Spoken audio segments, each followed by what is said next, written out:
ಉತ್ತರ ಕನ್ನಡದಲ್ಲಿ ಮತದಾನದ ವೇಳೆ ಗಮನ ಸೆಳೆದಿದ್ದಾವೆ ಮತಗಟ್ಟೆಗಳು. ಶಿವಮೊಗ್ಗದಲ್ಲಿ ಪ್ಯಾಲೇಸ್ ರೀತಿಯಲ್ಲಿ ಮತಕೇಂದ್ರ ಆಕರ್ಷಣೆಗೆ ಒಳಗಾಗ್ತಾ ಇದೆ. ನೋಡಿ, ಈಗ ಎಲ್ಲ ಕಡೆಗಳಲ್ಲೂ ಕೆಲವೊಂದಿಷ್ಟು ವಿಭಿನ್ನವಾದಂಥ ಪ್ರಯತ್ನಗಳನ್ನು ಮಾಡಿದ್ದಾರೆ. ಯಾವತ್ತೂ ಕೂಡ ಈ ರೀತಿ ಆಗಿರಲಿಲ್ಲ.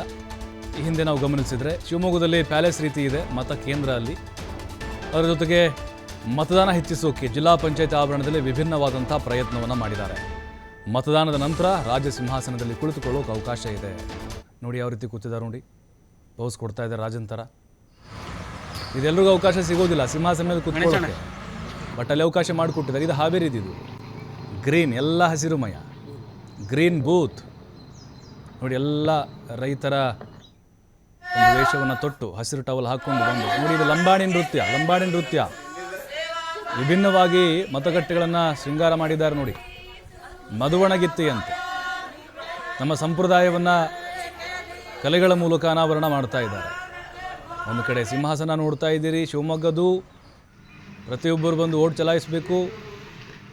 ಅಲ್ಲಿ ತಲೆಗೆ ರಾಜರ ರೀತಿಯಾಗಿ ಪೋಸ್ ಕೊಟ್ಟು ಸಿಂಹಾಸನ ಮೇಲೆ ಕುಳ್ಕೊಂಡು ನಾವು ಮತ ಚಲಾಯಿಸಿ ಬಂದ್ವಿ ಅಂತ ಒಂದು ಸೆಲ್ಫಿ ಹಾಕೊಳ್ಳೋದು, ಒಂದು ಸ್ಟೇಟಸ್ ಹಾಕೊಳ್ಳೋದು. ಭಾಳ ಖುಷಿಯಿಂದ ಬರ್ತಾ ಇದ್ದಾರೆ. ನೋಡಿ, ಎಲ್ಲರೂ ಫೋಟೋ ತೆಗೆಸ್ಕೊಳ್ತಾ ಇದ್ದಾರೆ. ರಾಜ ಮಹಾರಾಜರ ಪೋಷಾಕನ್ನು ತೊಟ್ಟಿದ್ದಾರೆ ಸಿಬ್ಬಂದಿಗಳು. ಮಧ್ಯಭಾಗದ್ದು ಹಾವೇರಿ, ಇದು ಜಿಲ್ಲಾ ಪಂಚಾಯತಿ ಆವರಣದಲ್ಲಿ ಮತಗಟ್ಟೆ ಓಪನ್ ಮಾಡಿದ್ದಾರೆ. ಅವರು ಕೂಡ ಮಹಿಳೆಯರು, ಅಂದರೆ ಅಲ್ಲಿ ಸಿಬ್ಬಂದಿ ಏನಿದ್ದಾರೆ ಹಸಿರು ಸೀರೆಯನ್ನು ಉಟ್ಕೊಂಡು ಬಂದಿದ್ದಾರೆ. ಅಲ್ಲಿ ಸಿಬ್ಬಂದಿ ಪುರುಷರೇನಿದ್ದಾರೆ ಅವರು ಪಂಚೆ ಎಲ್ಲ ಕಟ್ಕೊಂಡ್ಬಂದು ಹಸಿರು ಟವಲ್ ಹಾಕ್ಕೊಂಡಿದ್ದಾರೆ. ಕಂಪ್ಲೀಟಾಗಿ ಹಸಿರುಮಯ ಆಗಿಬಿಟ್ಟಿದೆ. ಅದು ಹಸಿರನ್ನು ಉಳಿಸಬೇಕು ಅನ್ನುವಂಥ ಸಂದೇಶವನ್ನು ಕೊಟ್ಟಿದ್ದಾರೆ ಈ ಒಂದು ಬಿರು ಬೇಸಿಗೆಯಲ್ಲಿ.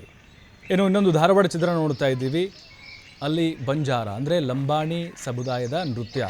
ಮಹಿಳೆಯರು ಬಂದು ತಮ್ಮ ಸಂಪ್ರದಾಯದ ಒಂದು ನೃತ್ಯವನ್ನು ಮಾಡಿ ಗಮನವನ್ನು ಸೆಳೀತಾ ಇದ್ದಾರೆ.